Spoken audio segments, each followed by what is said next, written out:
Hello, film fans. Welcome to the Film vs. Film podcast. My name is Martin Harries, your host. I'm a filmmaker on occasion, but mainly can't stop yapping about movies. On this podcast, every episode, I pick a topic from a film that's coming out at the cinema or on streaming. I pick a favourite film from that topic and battle it out against a guest to decide which film would become the greatest film of all time.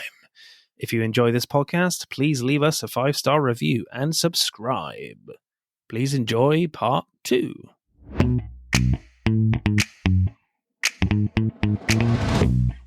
Hello, welcome back to part 2.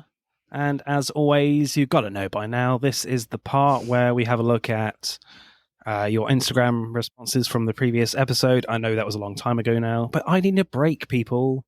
Explain why in Kiki's delivery service. But the last episode, we had a look at prequel films where we talked about X-Men First Class and Prometheus. Both not great, to be honest. But one of us is bored. Sam went with Temple of Doom, technically a prequel. Claire from Why the Flick went with Star Wars Rogue One. Very good choice. Jake from the Movie Boners went with, said, really good question. I had the hardest time thinking of one, but probably Paranormal Activity 3. The Matt and Mark Movie Show said Prey, the prequel to Predator, and Anton Kinelove went with Cruella. I'm curious, guys, what's your favorite go-to prequel film? Well, it's really funny that you mentioned Prometheus and X-Men First Class because I agree that they are both not very good films. But when I tell you X-Men First Class, I guess just hit me at a moment in my life. I saw that in theaters almost 8 times when I was in high school. Jesus. So I guess I have to pick X-Men First Class. Times. I agree. It's not a very good film, but sometimes the not good ones are the best ones. Is it Michael Fassbender? It's James McAvoy, actually. I'm a big McAvoy fan. I love Fassbender. I think he's great in that film. Oh, I love him. I mean, I love him too. They're both great. Christina? Well, I just drawing on my own memory and not in any way on what Google might have selected for me. If I want to be pretentious, I'll say Twin Peaks Fire Walk with Me. But if I want to be more honest, I'll say Monsters University. Oh, yeah. Really? I don't know. I don't know. It's okay. Google, you are bad. Yes, Google, you are not great. Oh, Mac, there's a SpongeBob movie, Sponge on the Run. Yeah. Oh. Of course there is. I don't think I saw that one. How about you, Martin? Well, I picked Prometheus okay. on the podcast. Yeah, I love that movie too, though, to be honest. I'm a big Alien fan, and I was so excited for that film when it came out, like super giddy. And the trailers looked amazing, just like the best trailer ever. And then you watch the film and you see all the good bits were in the trailer. So I was like, oh, God. Mixed bag for me with that one. But of course, this episode, we are talking anime films, and it's my turn, people. And as you might know already from listening to part 1, I'm pretty new to anime, dipping my toe, and my God, my choice is quite a movie. I went with Akira, directed by Katsuro Otomo. I probably butchered that, but oh well. I love this film. I mean, there were other films in contention. I kind of wanted to go the non-Miyazaki route. I just love kind of what I've seen, the cyberpunky darkness of some animes. And it was either this or Ghost in the Shell. I know that's a very famous one that people love. But I ultimately went with Akira because everyone kind of says you need to watch this to get into anime. And I always remember, like, I'm a big Jordan Peele fan, and he references the Akira slide at the end of that film, where one of the characters literally slides their motorbike, and he's like, "Yay, I did the Akira slide." I'm like, okay, I really need to see that movie. And yeah, my God, it's pretty awesome, I must say. So what happens in Akira? Well, going to IMDb, well, a secret military project endangers Neo Tokyo when it turns a biker gang member into a rampaging psychopath who can only be stopped by a teenager, his gang of biker friends, and a group of psychics. My reaction to this was of astonishment, really, of just how big this film is in terms of its scale. I was just like, wow, I did not expect how... I knew it was going to be like stylized and there would be some good action scenes in there, but it's horrifying at moments, it's surreal at moments, it's pretty nuts, and the action is pretty insane. And the biggest thing is just the sheer ambition of this film, like the ideas that they're going for here in terms of science fiction is crazy.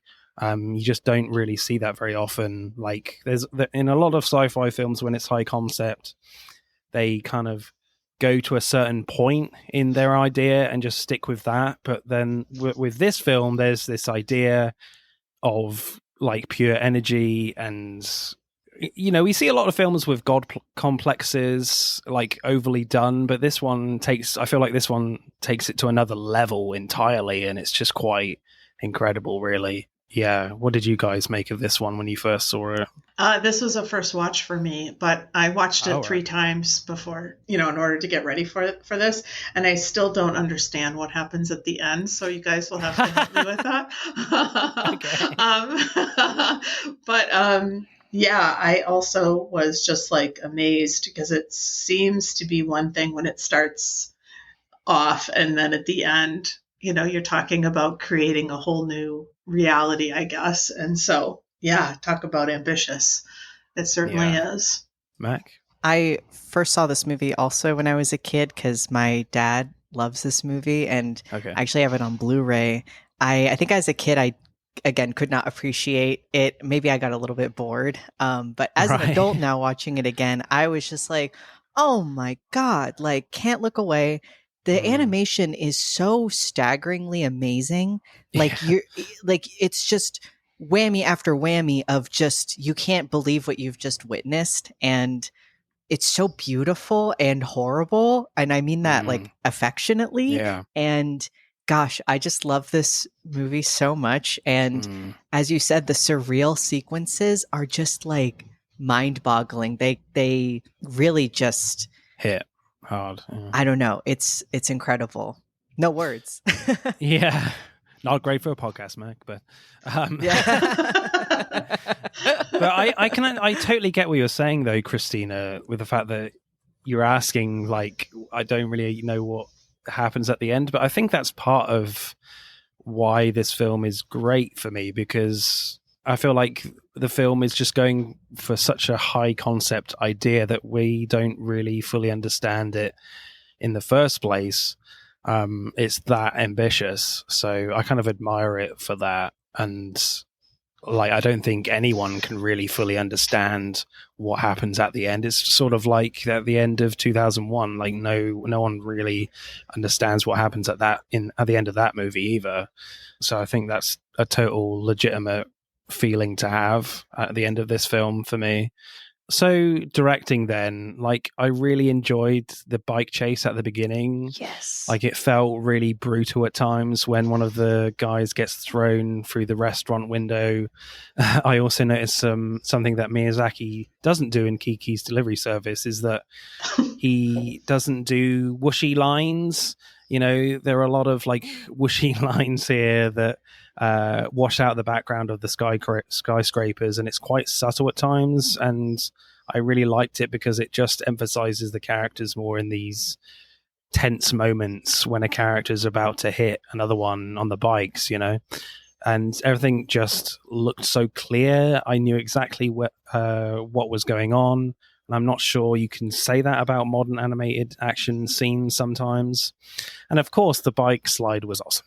The light trails looked great as well. Just really well done. Yeah, the light trails were one of my favorite things because I think that is so cool that it feels so of the time that this movie came out, because I just noticed watching a lot of concert or I have a lot of like DVDs of Queen concerts, and Okay. something I had noticed was a lot of like, those big stage lights, then when they move the camera, the light trails after it. And that's just so cool that they captured that in animation. I feel like that's such a great idea and so stylistic. And there were so many moments where it did feel like they were going for a camera effect, but in animation, and it's done so well. And there's so many moments that you feel like it should be 3D animated, and I'm not sure if it is. It seems like it was all done manually, which in itself is mind-boggling, because there's so many really technical things, like with buildings crumbling or machines moving, that it's like, how did they do this? Yeah, even in animation, you're like, how did they do this? Yeah. It's kind of incredible sometimes. There's definitely, I don't have a note for this, but there's definitely one point during the final fight where I think just before Tetsuo escapes the facility and he's kind of fighting the other grey-skinned kids, as I will refer to them, like the background plate kind of just like wobbles a little bit, and it's just like, it feels like super experimental, but it just kind of worked so well in that moment. Yeah, it was so good, that bit. The fact that this film is so rich anyway, they're still trying to push the boat out in terms of what they can do with their animation. Yeah, so cool. One choice I found really powerful is the use of silence with quite graphic images here. Like the first time I noticed it is when the little grey-skinned kid in the street sees the little fat guy in his like little glass pod thing, and all the helicopters and street noises go silent and you can't actually see anyone but this guy and hear his voice. You can just hear his voice. Then when Tetsuo reunites with his biker gang and he's finished beating up this rival biker, his head starts hurting and you hear some bell sound effects with quick flashes of like huge mutations going on, but with no sounds to go with that at all.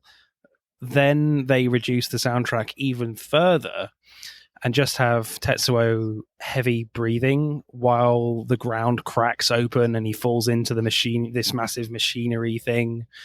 Then that doesn't seem to be real. He like falls to his knees and his guts fall out. Then we go back to reality. So we have all this crazy imagery with just breathing, which I found very bold and unsettling. And I think if you had a weird kind of soundtrack going on as well on top of this, you would just get pure shock value rather than this unsettling feeling where you have to take a second to realize what's going on because of the lack of sound to go with these images. So super bold. I love that sequence in particular in the street. Yeah, me too. The scrabbling he's doing as he's trying to put back his guts, even though now you see that they did not fall out of him, is just, it's like tragic. I love it when movies do a great job of making you not know what's going on so that they can convey that the character doesn't know what reality is, because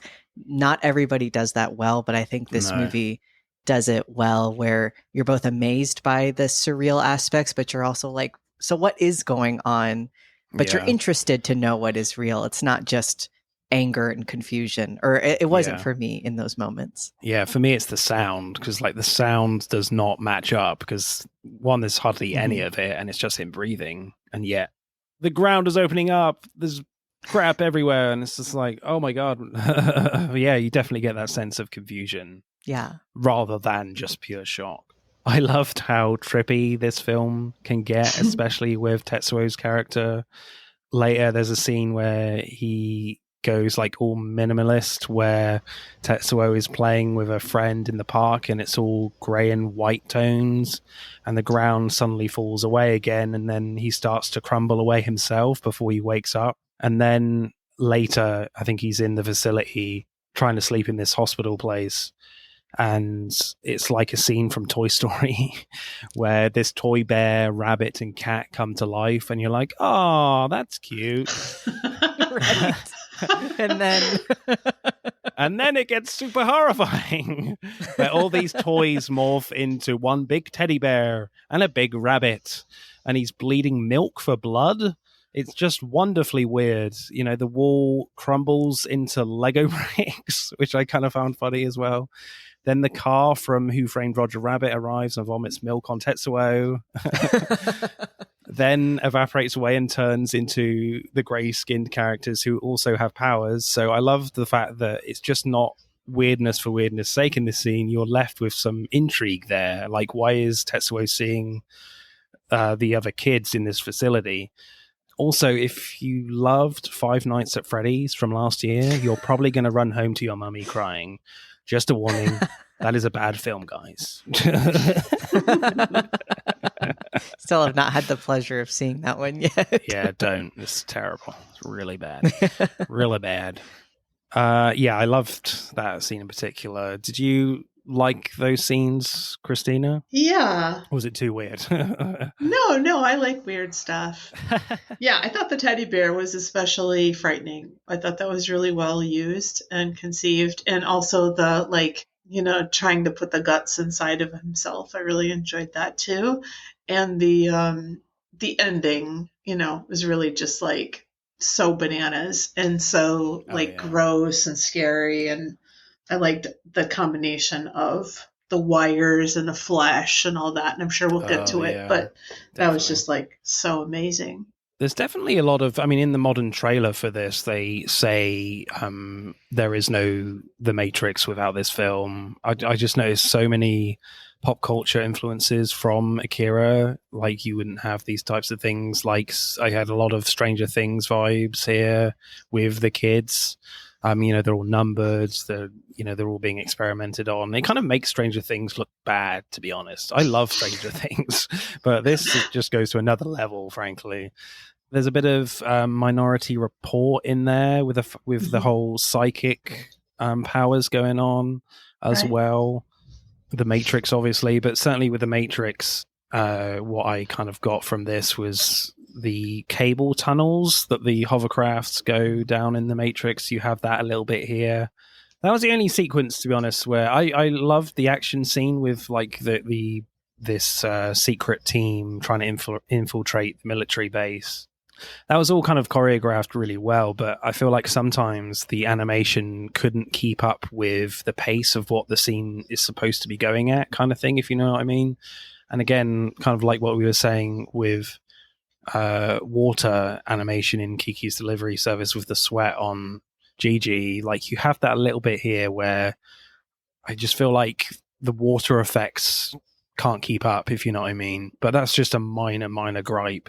But again, the design elements were really great. Yeah, I actually noticed too that the water wasn't my favorite. Like, there were some times where I just feel like, or like water would hit the ground and it wouldn't soak the ground. It would just lie static on top of the ground. But the one part that I really liked was whenever they were in disgusting water, I feel like they conveyed that really well. Like, the sludge seemed heavy on top of Kaneda after he falls into the water. And I thought that was particularly gross and that they did that very well. Yeah, I do like the choices in the tonal palette kind of thing when they do things like that, because obviously he's got a very bright red jacket and they change that up a bit to suit the atmosphere of those scenes. I don't know, it's like a dark browny pinky type color when they're in those scenes, so I kind of like the choices there. I think, like, certainly in the animation, I'm comparing this to Kiki's Delivery Service. I think the animation is a bit better in Kiki's Delivery Service, because sometimes when you have, like, maybe a little bit in both films, when you have like big wide shots, like they've got to like draw the characters like super small and the vehicles really small, and sometimes, you know, you lose a lot of detail, which is a shame. But again, another little gripe. But but certainly in terms of the design of this film, I just lapped it all up. I was like, this is amazing, especially that sequence where the Colonel goes to see Akira for the first time. It's just super cyberpunky, so much detail in the colors. Yeah, I loved that. Yeah, I love as you said, the colors, because I feel like sometimes with cityscapes, I think some people miss the mark on making, because you're trying to go for grime, but I think sometimes it then comes off boring because it's too much gray or it's too dark. But you never have that in this movie. It's both grimy, like industrial, and bright and exciting. They have it all in there. And even when you have the super mechanical areas, it's so colorful. Like when Tetsuo is getting experimented on and that one big machine is revolving around him, it's like bright green instead of going super gray, as I feel like some would. And then when you do have the cityscapes, it's like Kaneda and his friends, and Kaneda especially, is so bright coral or red or pink. And so he stands out as this like pop amongst the huge city that they're in. And then even the giant military building is this giant orange bright building. Yeah. So even that feels like a beacon of some sorts. It's very stylistic. A lot of Blade Runner vibes in those particular scenes as well. For sure. I saw a bit of The Creator from last year as well, with kind of the those blue beams that you see in that movie. You have a little bit of that from the satellite towards the end of this film. And also, this film is really brutal in terms of its violence as well. Like, you know, in their motorbike chase, it's, you know, they really don't hold back on the blood. And it's really bright red as well. And like how they treat like Kaneda's, I think it's Kaneda's girlfriend. She literally gets punched off the bike, I think, at one point, and they rip her shirt off. And it's just that's Kaori, Tetsuo's girlfriend. She is the biggest like victim in this movie. Nothing goes right for that girl. No.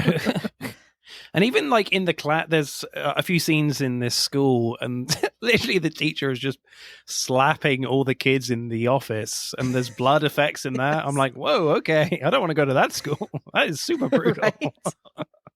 Yeah, and they all have like the mark on their faces, like in the next scene, you know, and somebody comments on them, like, what happened to y'all? Yeah. But even in the very, very beginning, the guy in the cute little yellow car, who just kind of gets stuck in the intersection and his car gets all fucked up. But yeah, people are getting knocked off of their bikes and arms run over. Yeah. Like really violent stuff. Those poor people in that restaurant. I know.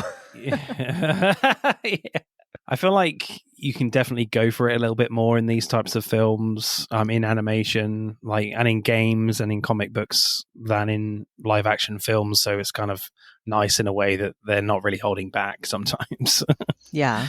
Something that I do like in manga, and I looked up a little bit, I was interested as to what this art style looked like in the original manga. And something I do like, and I feel like makes violence seem a little bit less disgusting, is since it's all black and white, it's like the blood is always just dark black ink.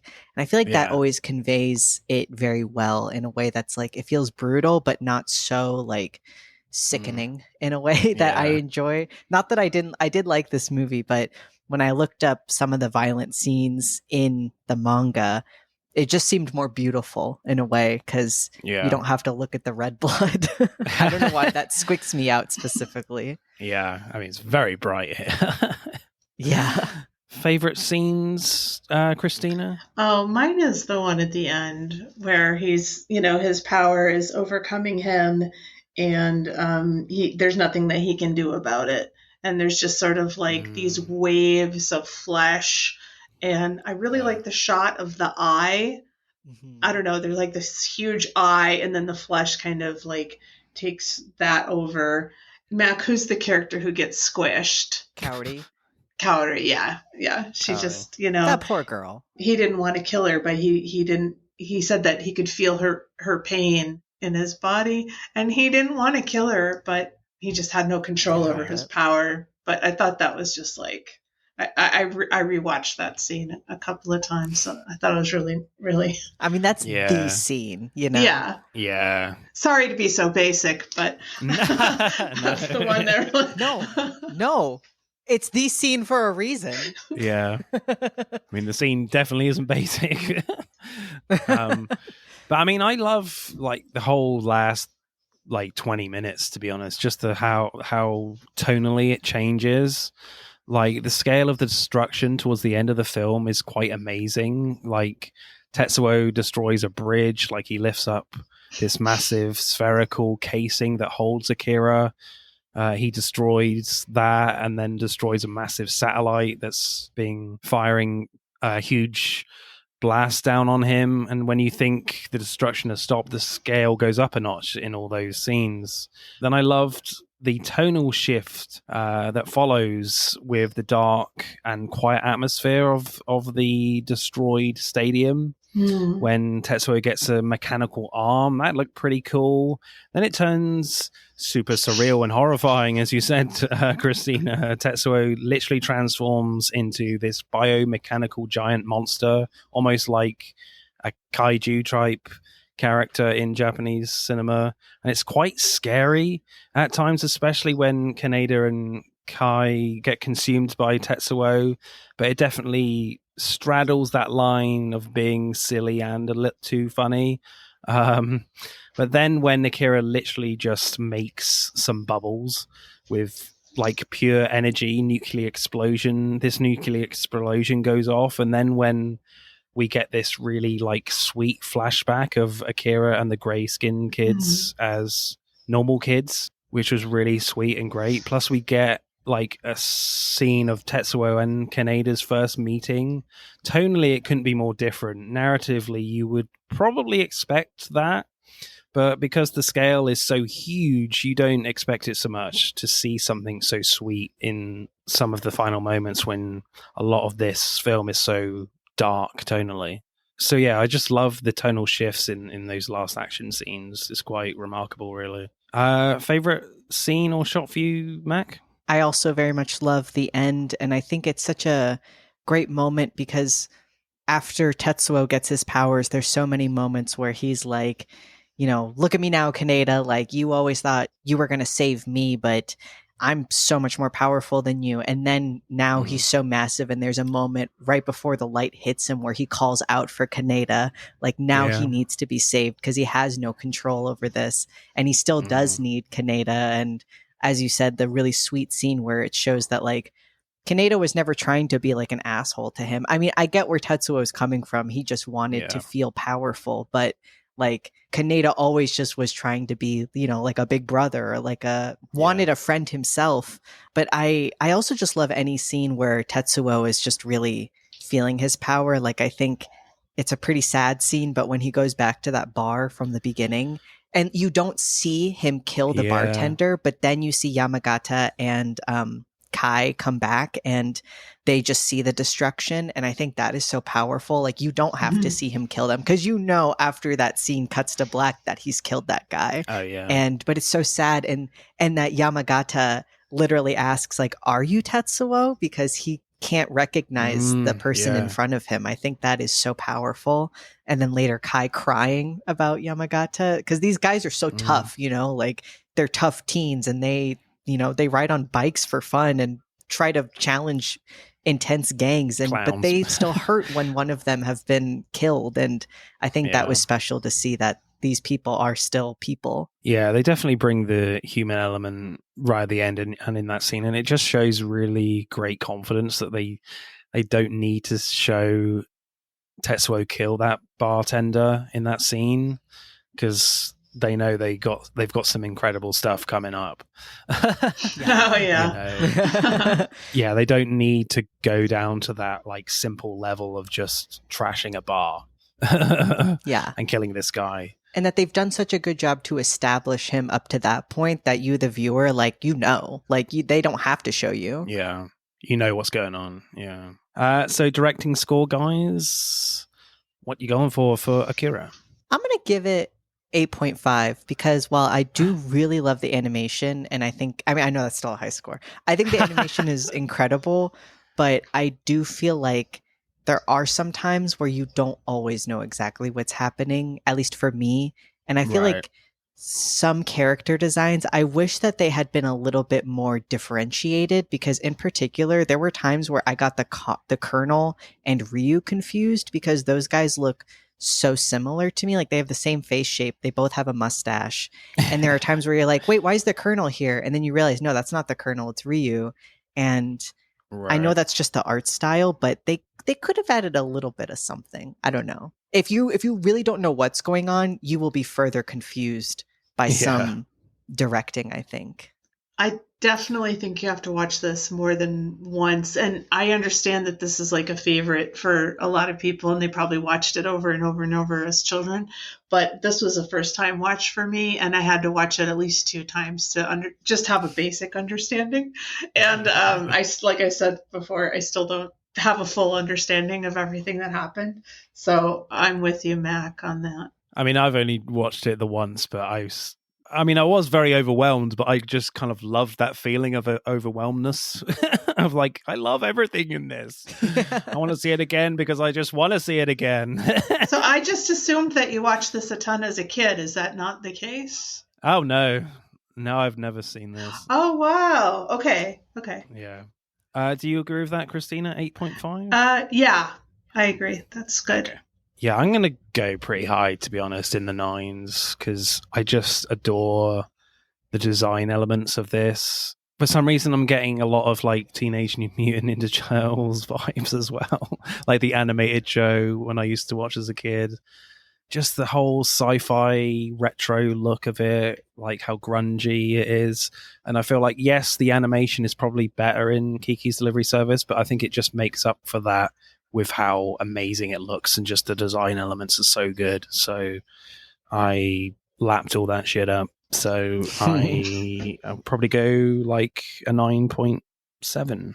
I think that's fair. I think it's like, I do really like it. Like, don't get it twisted. I think this is like so beautiful. And again, like the work that must have gone into it, I literally can't fathom, because even small animations are just so fluid. And I was mentioning this to my mom earlier, like I love anime, but something that it doesn't do as much is like a fluid animation. It's kind of known for more very detailed shots that don't do as much. Yeah. But the whole point is that the shots are so detailed and the frame rate is kind of lower, that you can kind of put the pieces together. But then in Akira, it's like, it's both beautiful and it's like the most fluid animation you've ever seen. It's mind-boggling. So, I'll go back up. I'll go to 9.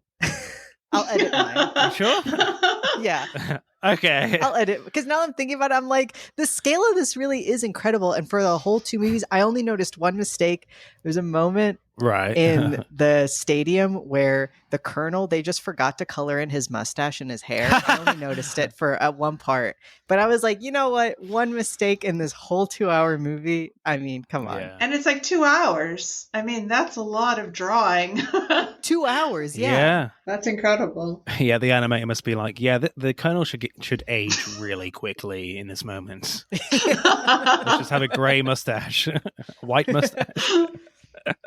It's interesting as well with this film, just how influential it is on other comics and cinema. It's just huge, and like it's interesting that Hollywood has tried to remake this in live action a lot. There's been talks of Taika Waititi trying to make this years ago. There's still nothing really happening with that. I kind of wish they do one, and I kind of wish they don't, because it would be incredible if they do it in live action, but it has to be like perfect. It would be really scary if they do it, but if they do it right, then yeah. But if they do it wrong, it could look absolutely dreadful. So I kind of hope they never do it, but at the same time, if they get the right people and the money, maybe. I was just thinking about like the colors. I wonder how they would do that with live action, because the only movie that kind of springs to mind like that is Dick Tracy, which was crazy in terms of the colors and everything. That would be interesting to see if a director went with that choice in a live action film. Yeah, because I like the colors in the animated Akira. I just think it's but that's just such a I don't know what I'm trying to say. It's like so specific to animation. I don't know if you could translate that into live action. Yeah, it's definitely a difficult. And also with like remakes in general, not just live action remakes, that you definitely have to make decisions on how you make your version unique to the original. So there would be some things where you have to make a pass on, and just like, we can't really do that. We have to do it this way. Obviously, that's always going to rub some fans up the wrong way, but sometimes it's kind of needed. But who knows what will happen with Akira in the future. Right, screenplay then. The atmosphere and tone of this film is so rich in like neo-noir, cyberpunk aesthetics. I loved it so much. The way the color palettes are so dark and grungy as well as so vivid and neon. Like, I love the fact that the film doesn't seem to be in a hurry to move on with the story. It just takes its time getting to know these characters. Like, story-wise, it's fairly noiry in how it tells it for me, like, especially with like the mystery around who and what happened to Akira. Like, the military are experimenting on people and they seem to have powers, not just kind of like psychic powers. There's other kind of Professor X type powers there as well. There's like a set of people who literally worship Akira like a god, a religious figure. Like, the politicians don't even know whether Akira marked the end of World War III in that explosion right at the start of the film. So I like how visually rich this film is, but the story is really held back. You know, you get a sense that Akira is super powerful, but you don't know how and or why. Like, I love the big sequence where like the colonel goes down that massive elevator to see Akira, but it's just like this huge blue soaked blob, it looks like, with a name badge and a number. And it's just so bizarre. You don't really know what to make of it at all in that scene. So I love how they really hold back what has happened to Akira, you know. I do love that. I think, yeah, it makes the reveal at the end that he's just these body parts and all these slides. You feel as struck as Tetsuo does because, you know, I guess he's just trying to search for some meaning too into why this is happening to him and why he has these powers. And it's like, there is none, kind of. Like, it's been done in a way. And it's so horrifying also when you conceptualize it. Like, you know, then you see Akira later as he was a child. But then when you hear the colonel say, we did every experiment on him, like, that you could do. And now here he is. It's like, that's disgusting. It's horrible. And then you see these children and like, the only reason that they are so placid and willing to help the military, it's like they're not actually children, they're adults. And they've just been held in this suspended state. And they took their lives from them, basically. And they're saying that this is the only way to make sure that a person wouldn't abuse these powers, I guess. Though the kids also say that this is a choice that Tetsuo is making. Anybody could have these, but he's making the choice to be as destructive as he is. But then you have all this beginning part to show you why a young person would be that destructive, though, because what world do they have? Like, what world was Tetsuo ever given? And I think it's a great, even though obviously you shouldn't do what Tetsuo is doing, he's killing so many innocent people. At the same time, it's like, but why?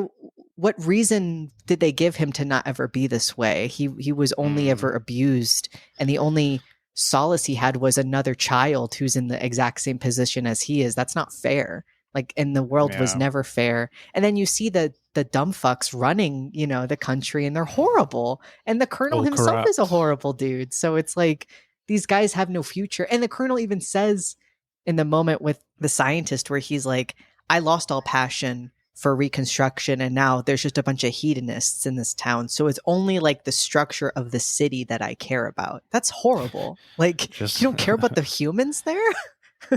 Why do you think they're like this? Just care about the buildings that they live in. Yeah. So I think that's special that they, you know, that you have the beginning with the student rioters, and it's like Tetsuo is just basically that, but on like a cosmic scale. And they're not necessarily saying that that's wrong in a way, or that he's in the wrong, because he was never given a future to begin with. So it makes sense that he wants to destroy it all. Yeah, I totally get that. I mean, I love the aesthetics of this film, but like, you wouldn't want to live there. God, no. No. There's no future there at all. They're just trying to get by. Like, all these characters are just trying to live their best life. Trying not to use that phrase, but the only way they can is, I guess, what I'm getting at. But what I find interesting is the parallels between the relationship of Tetsuo and Kaneda in the biker gang, and the Colonel to the people they work with in the politicians and the council are similar in some ways, because Kaneda is the leader of this gang, like the cool guy in the group, the leader, like the one that everyone looks up to, and Tetsuo is always jealous of Kaneda, but it's not like laid on heavy, which I thought was good. Then the Colonel feels frustrated that there's no like progress with the experiments on these kids, and basically jealous that he doesn't have all the power to do what he wants to do with these kids. And so like the Colonel is basically dealing with similar emotions that Tetsuo is going through. That's why it kind of makes it sadder for me that Tetsuo and Kaneda have been caught up in this military experiment, in these military experiments, and it gets pretty horrifying for both of them, because the Colonel can't handle his own problems. He can't handle his own job himself. So it's just great in that way that actually both these kind of characters are dealing with similar things, but the Colonel is an adult and he's just abusing his powers, whereas Tetsuo is kind of abusing his powers, but he didn't ask for these powers at all. The Colonel did. Yeah. So I love, the parallels there. And also, when you discover that Tetsuo basically has the power of a god, you get the impression it's gonna be a story about how his friends try and save him, which is what you would normally get in these types of stories. It happens constantly in these types of god complex stories, but the ideas here are so big and it goes completely beyond that idea. It's amazing. And like when we get the reveal of who and what Akira is, he's just the remains of tiny tissue organ thingies in these vials. And when you see it, it's a little confusing, but then it just shows the scale and power of what Akira is capable of, with the fact that he's literally encased in this ginormous spherical thing. It's insane. Plus how it kind of shows how scared the military scientists are of these bits of tissue, that they feel the need to bury Akira in this massive facility. Then when Akira goes full power mode, god mode, with what we perceive as a nuclear explosion, is described as like the start of a new universe and pure energy. And at the end, like Tetsuo, Akira, and the other grey people just fall into like Kaneda's hands in the form of this little ball of light. And I'm like, what the hell? That they're going there in this kind of really creative, simple aesthetic and simple narrative choice.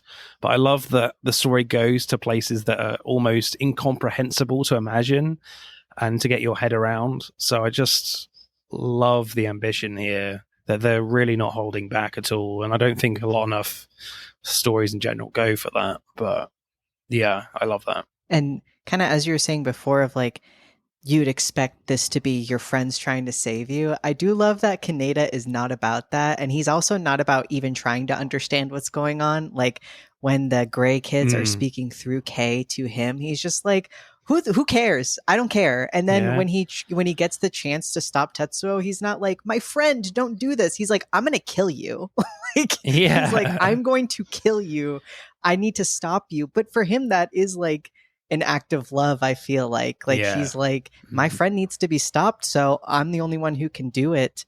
And also wanted to say that like the description that they had of what if the energy of a human was given to something like an amoeba, it really reminded me of like the Fly, of like, there is no politics in the world of the Fly. So if you give the powers of man to a fly, they're just going to be destructive and eat.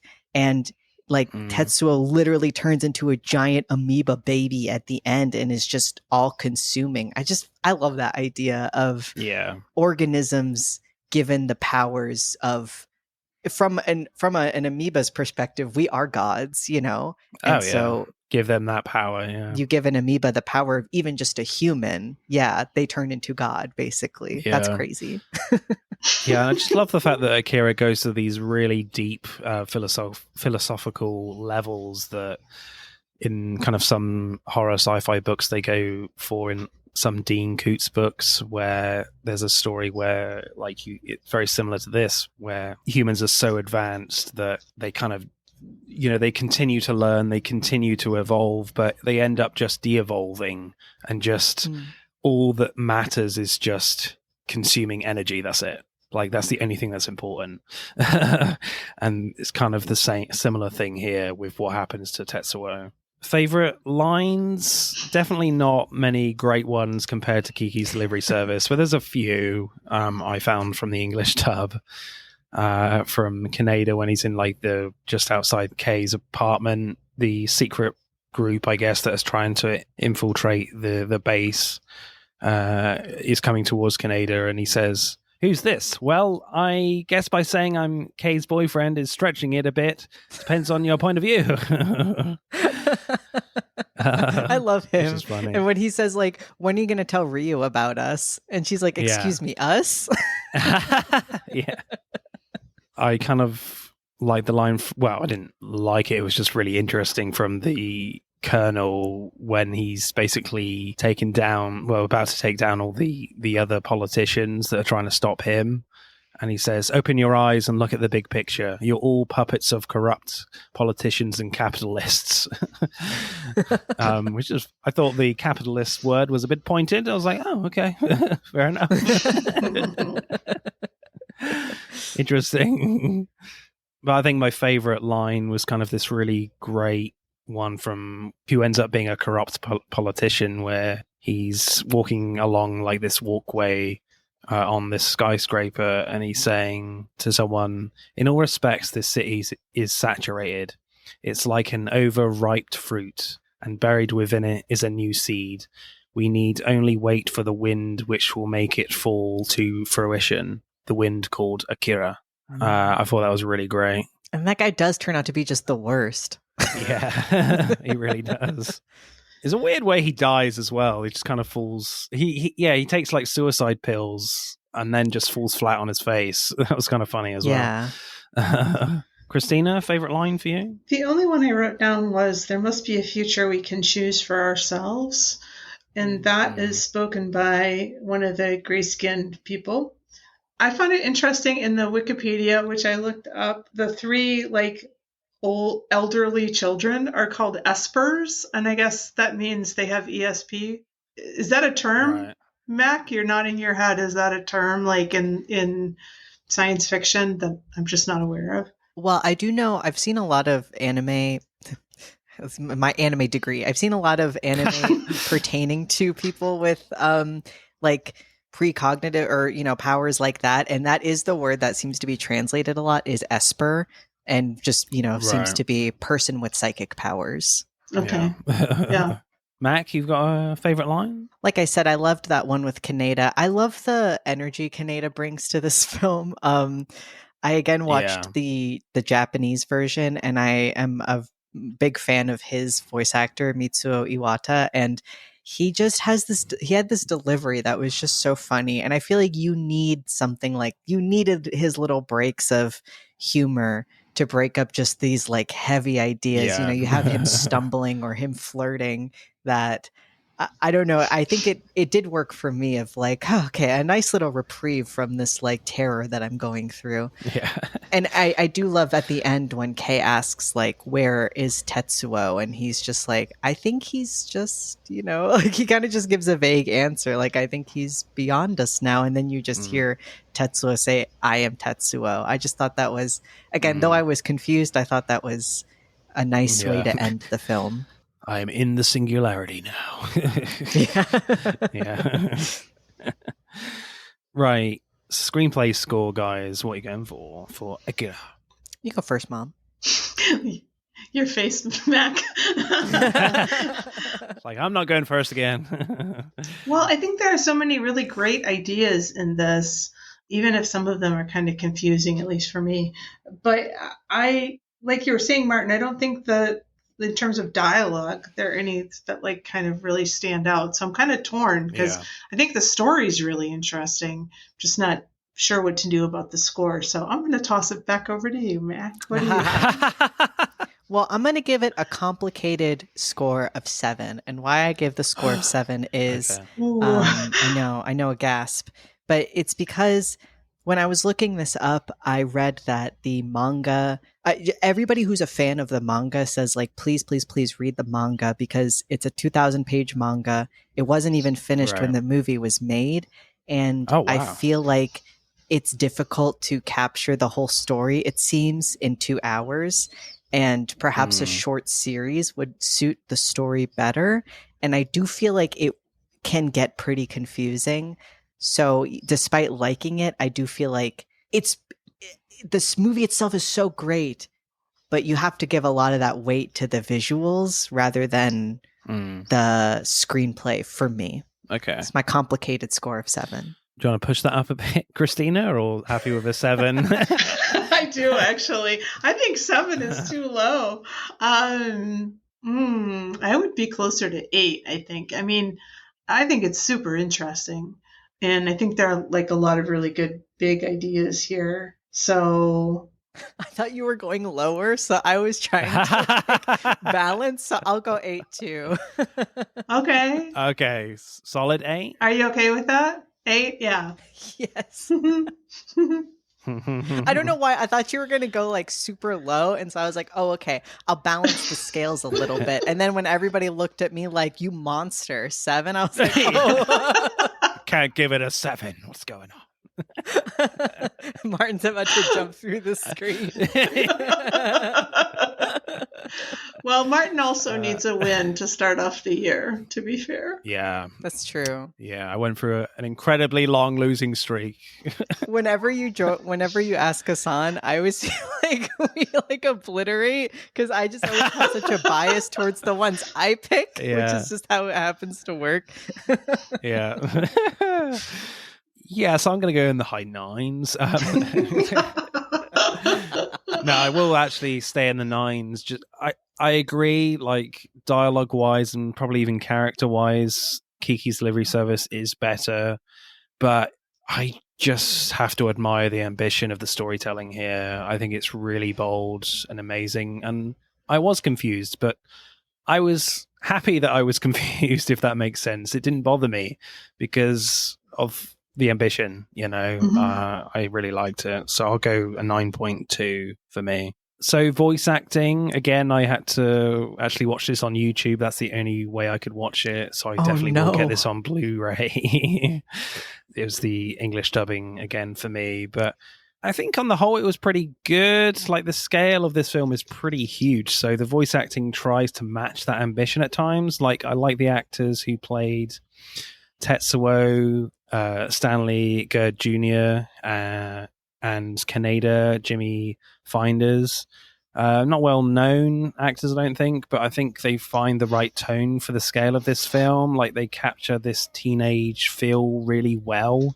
It's just some of the adult character performances I struggle with a little bit, like especially Tony Mosdy, who plays the Colonel. It's a bit kind of too over the top for me and too kind of stereotypical of what you would think of a military guy like this, if we know what I mean. So I would have thought there would be a bit more subtlety with the adult characters, but yeah, it comes off a tad goofy sometimes, but again, a minor thing. I will definitely balance the scales because the Japanese, you have to watch this in the Japanese because whereas I said like in Kiki's Delivery Service, it just kind of felt like nothing special.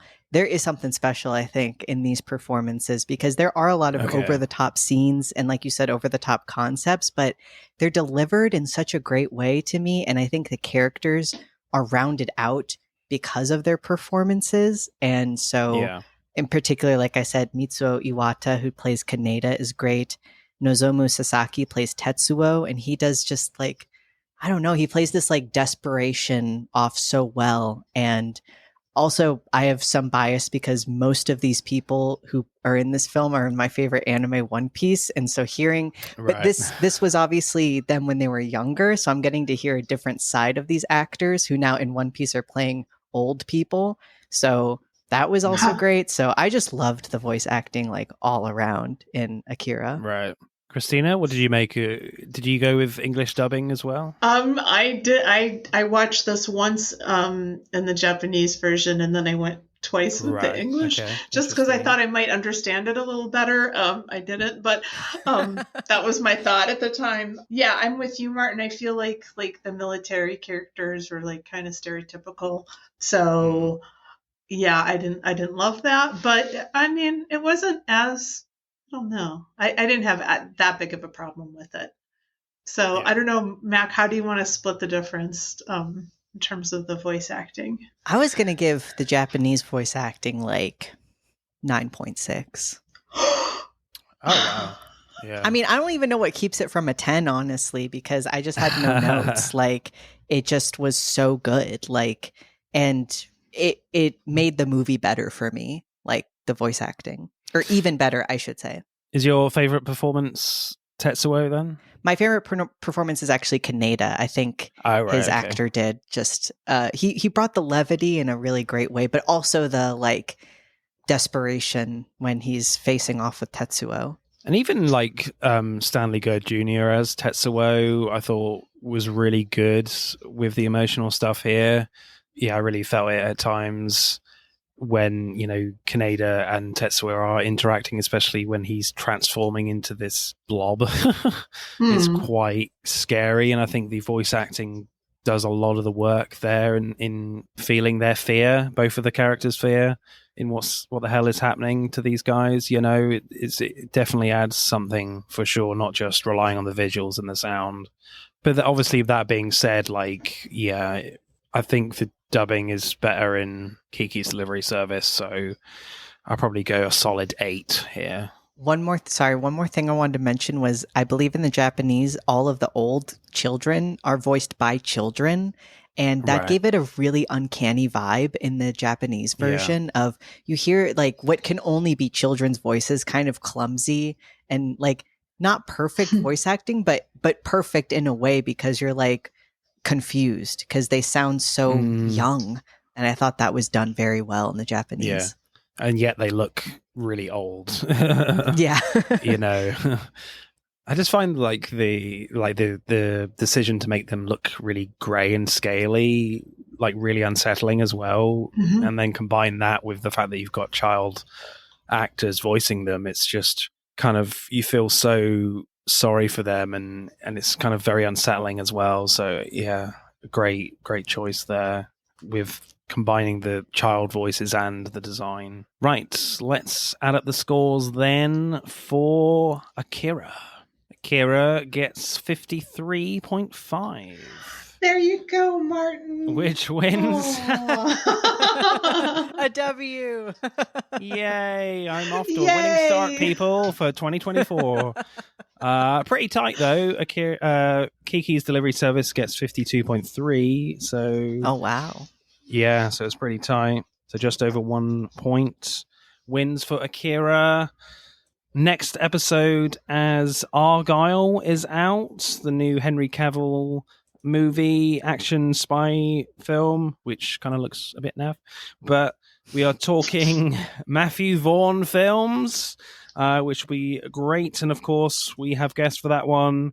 Georgia and John from the Comfort Films podcast are returning, which will be very exciting. Do check out that one as well. Guys, as always, you have been amazing. It's great to hear your insights on Anime Mac. Loved it, loved it. Again, this is your opportunity to tell us about your podcast, and where can we find you?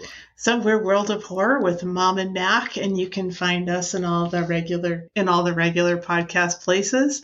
Thanks, Martin, so much for having us on. Yes, thank you. Yeah, pleasure as always. I was so jazzed to talk about these movies. Yeah, I am seriously going to be going down a anime hole now of watching lots of animes. So probably Ghost in the Shell next, and all the other Miyazaki films I have not watched.